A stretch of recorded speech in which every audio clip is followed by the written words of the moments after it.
Chers frères et sœurs, chers amis, bonjour, bonsoir, bienvenue sur la chaîne La Bible Noir sur Blanc. Aujourd'hui, chers amis, nous allons voir la deuxième partie de la série Pourquoi ouvrir la porte à Jésus. Nous allons voir la deuxième raison pourquoi Jésus est en train de frapper à la porte de notre cœur. Bien avant d'aller plus loin, chers amis, prions ensemble. Éternel, notre Seigneur, notre Dieu, guide-nous dans ce moment d'étude et que ton Saint-Esprit, ton de Père, puisse nous imprégner de ta grâce et que nous puissions apprendre, comprendre, appliquer et partager ta parole au nom de Jésus. Amen. Chers frères et sœurs, chers amis, la deuxième raison pour laquelle Jésus veut entrer dans notre corps, c'est pour enseigner et faire comprendre sa parole. C'est pour enseigner et faire comprendre sa parole. Il a dit, je me tiens à la porte et je frappe. Si quelqu'un entend ma voix et ouvre la porte, j'entrerai chez lui, je souperai avec lui et lui avec moi. Il faut noter le mot, je souperai avec lui. Je souperai avec lui, chers amis. Jésus se tient à la porte du sanctuaire de notre corps. Il frappe, pourquoi? C'est parce que Jésus veut souper la parole de Dieu avec nous. Car l'homme ne vit pas de paix seulement, mais de toute parole qui sort de la bouche de Dieu. Jésus veut souper la parole de Dieu avec nous. Et quand Jésus est en train de souper la parole de Dieu avec nous, nous allons comprendre sa parole. Parce que la parole de Jésus, chers amis, c'est le pain de vie, chers amis. Jésus dit dans Jean 6, le verset 51, « Je suis le pain vivant qui est descendu du ciel. Si quelqu'un mange de ce pain, il vivra éternellement. Et le pain que je lui donnerai, c'est ma chair que je donnerai pour la vie de ce monde. » Donc, Jésus est le pain de vie. Jésus est le pain de vie qui peut faire comprendre la parole de Dieu. Donc Jésus veut entrer en nous pour nous faire comprendre, pour nous enseigner et nous faire comprendre la parole de Dieu. Donc chers amis, seul Jésus peut enseigner et faire comprendre la Bible. Seul Jésus peut enseigner et faire comprendre la parole de Dieu. Il l'a fait pour les disciples, il peut le faire pour nous également. Il l'a fait pour les disciples, chers amis, dans Luc 24. Versets 25 à 27, il est dit, « Alors Jésus leur dit, « Ô homme sans intelligence et dont le cœur est lent à croire tout ce qu'ont dit les prophètes, ne fallait-il pas que le Christ souffrit ces choses et qu'il entra dans sa gloire? » Et commençant par Moïse et par tous les prophètes, et leur expliqua dans les Écritures ce qui le concernait. Jésus a fait une étude biblique pour les disciples après sa mort, pour les permettre de comprendre la parole de Dieu. Il les explique en commençant par Moïse, les 5 livres de la loi, en prenant également tous les prophètes, en commençant par Josué jusqu'à Malachie. Jésus a expliqué aux disciples tout ce qui le concernait, chers amis. Et au verset 24, Jésus n'a pas seulement fait une étude biblique pour les disciples, il les a ouvert l'esprit également afin qu'ils puissent comprendre la parole de Dieu.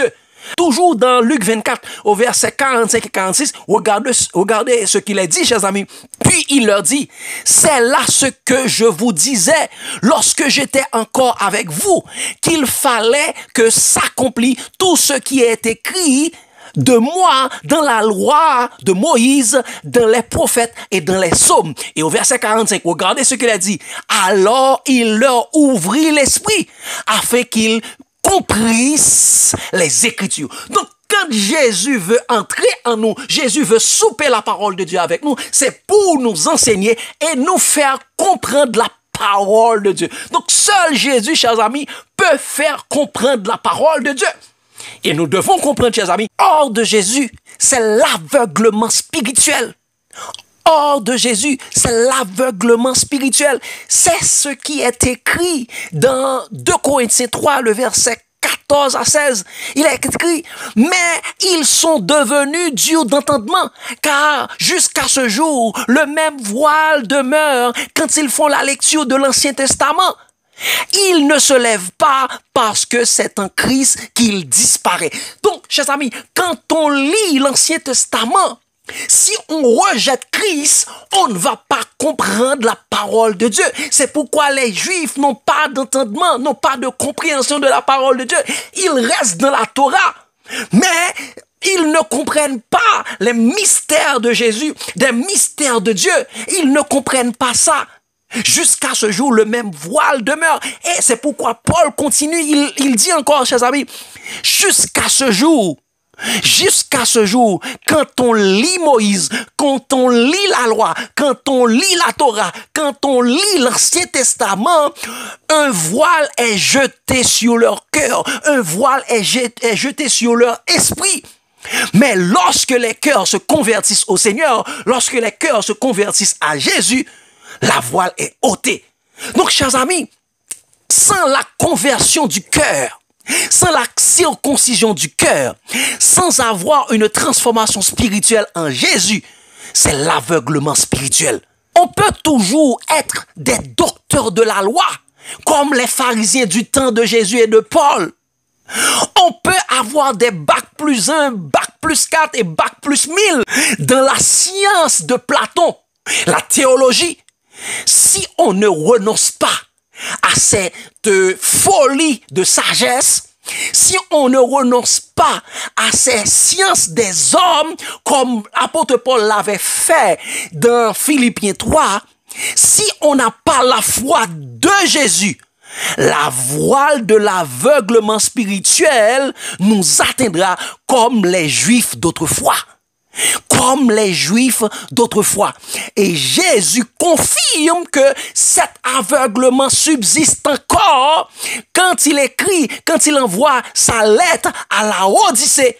Car il dit à l'église de Laodicée, tu ne sais pas que tu es misérable, pauvre, aveugle et nu. L'église de la fin des temps, l'église qui commence à partir de 1844 jusqu'au retour de Jésus, jusqu'au temps que nous vivons actuellement, cette église est dans l'aveuglement spirituel.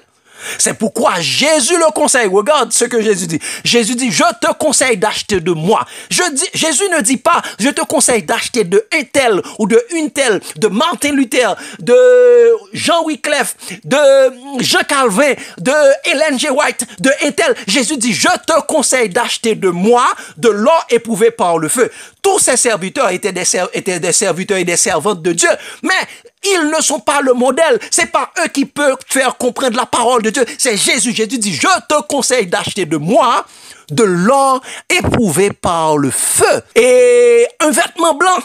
Et surtout, un collier pour oindre tes yeux. Jésus veut ouvrir les yeux spirituels des Laodicéens de la fin des temps. Jésus veut enseigner et faire comprendre sa parole. Est-ce que nous sommes prêts à acheter de Jésus un collier pour oindre nos yeux, chers amis? Est-ce que nous voulons le faire? Jésus veut nous éclairer de sa gloire, comme il est dit dans Apocalypse 18, le verset 1er.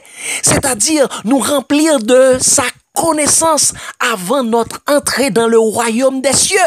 Car c'est la connaissance de Dieu qui nous permettra de vivre dans la paix dans le royaume des cieux pendant les 1000 ans et dans l'éternité. C'est pourquoi Ésaïe eut à dire, chers amis, dans Ésaïe 11, le verset 9, il est écrit, chers amis, il ne se fera ni tort, ni dommage sur toute ma montagne sainte. Pourquoi il ne se fera ni tort sur toute la montagne sainte? Regarde la suite du verset. Car la terre sera remplie de la connaissance de l'Éternel. Quand la terre est remplie de la connaissance de l'Éternel, il ne se fera ni tort. Tout le monde vivra en paix. Les animaux, les hommes, nous vivons dans une parfaite harmonie, chers amis. Donc, pour avoir cette connaissance, nous devons laisser Jésus nous enseigner et nous faire comprendre la parole de Dieu. C'est pourquoi, regardez ce qu'il a dit dans Colossiens 2, versets 1 à 3. Dans Colossiens 2, versets 1 à 3, Paul dit quelque chose qui est très intéressant, chers amis. Il a dit, je veux en effet que vous sachiez combien est grand le combat que je soutiens pour vous.